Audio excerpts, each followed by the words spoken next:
More than 1,500 years before the reign of Elizabeth I of England, Cleopatra proved that women were capable of ruling nations.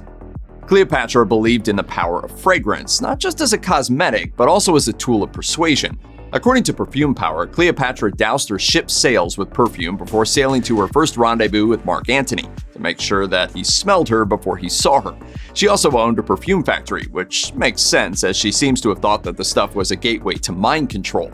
The ruins of Cleopatra's perfume factory are located near the Dead Sea, and there is evidence that it also operated as a sort of day spa. Some seating remains, which is reminiscent of the chairs you might sit in to have your nails done, or if you wanted to be doused with mind-altering fragrances. If someone asked you to name an Egyptian from ancient history, it would probably be a toss-up between King Tut and Cleopatra.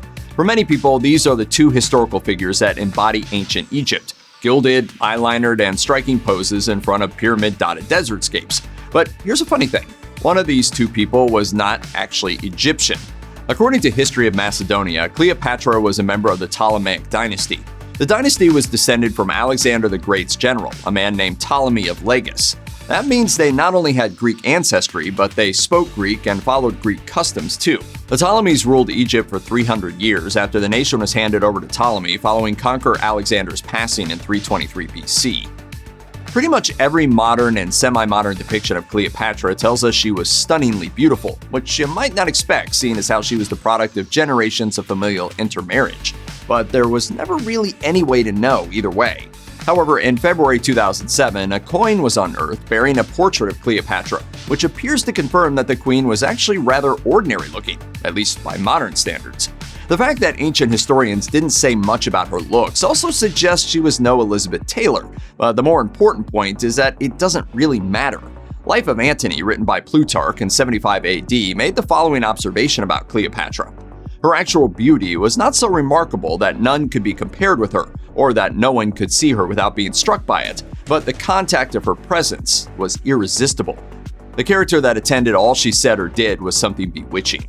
Turns out Cleopatra wasn't just a shrewd and charming diplomat. She was also a student of mathematics, medicine, alchemy, economics, history, geography, and pretty much every general education subject you probably detested in college. Oh, and she spoke 9 languages.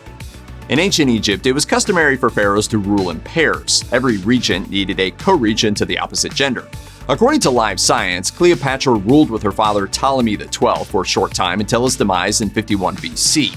In his will, Ptolemy XII decreed that Cleopatra should marry her 11-year-old brother, which was probably only a ceremonial union. Either way, the two were clearly not fond of each other, and the relationship ended with Ptolemy XIII trying to wrest control of the throne away from his sister. Cleopatra, in turn, appealed to Julius Caesar for help. If you ally with my sister, I will kill every last Roman in Alexandria. Enough of the big words, little brother. Caesar and Cleopatra famously became lovers, and Ptolemy XIII was never happy with Caesar's decision that he should rule alongside his sister. Eventually, Caesar defeated Ptolemy at the Battle of the Nile, and Ptolemy drowned in the river while trying to escape. Because of the whole must-have-a co-regent thing, Cleopatra had to marry her other brother, who later died under mysterious circumstances. In other words, Cleopatra had him poisoned. Then she ordered the execution of her sister Arsinoe, who had taken Ptolemy's side during the family feud and at one point declared herself queen. One of Cleopatra's most enduring legends has to do with her untimely passing. According to the story, when Cleopatra learned her forces had been defeated by Octavian Augustus, who would become the first emperor of Rome, she killed herself by holding a venomous snake to her breast. Because historians like to debate things, no one totally accepts this account of Cleopatra's death. For starts, the story indicates that it only took a few minutes for her to die, but the venom of that particular kind of Egyptian snake actually takes a few hours to work and is even occasionally survivable. According to the Smithsonian, most historians do agree Cleopatra's death was self-inflicted, but the method isn't clear. It's possible she simply drank a bunch of poison, but that story just isn't as dramatic, which is probably why today most people still think it was a snake. Like pretty much every human being, Cleopatra had an innate desire to avoid getting older. Unfortunately, plastic surgeons were in short supply in 1st century BC Egypt, and Botox wouldn't be invented for another couple millennia, so Cleopatra had to get creative. According to legend, Cleopatra's daily bath required a tub and 700 lactating donkeys. According to the Vintage News, all over the ancient world, women used donkey milk to keep their skin pale and keep wrinkles at bay.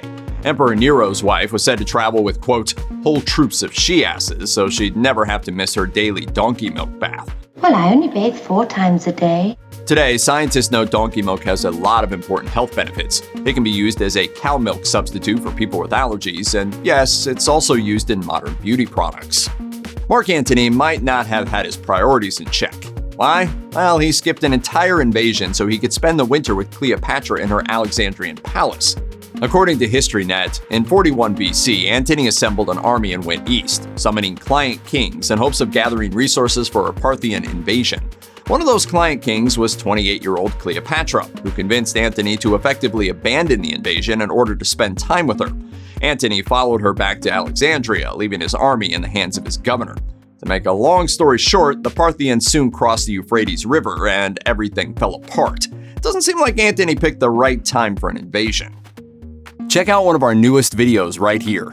Plus, even more messed up history videos about world history are coming soon. Subscribe to our YouTube channel and hit the bell so you don't miss a single one.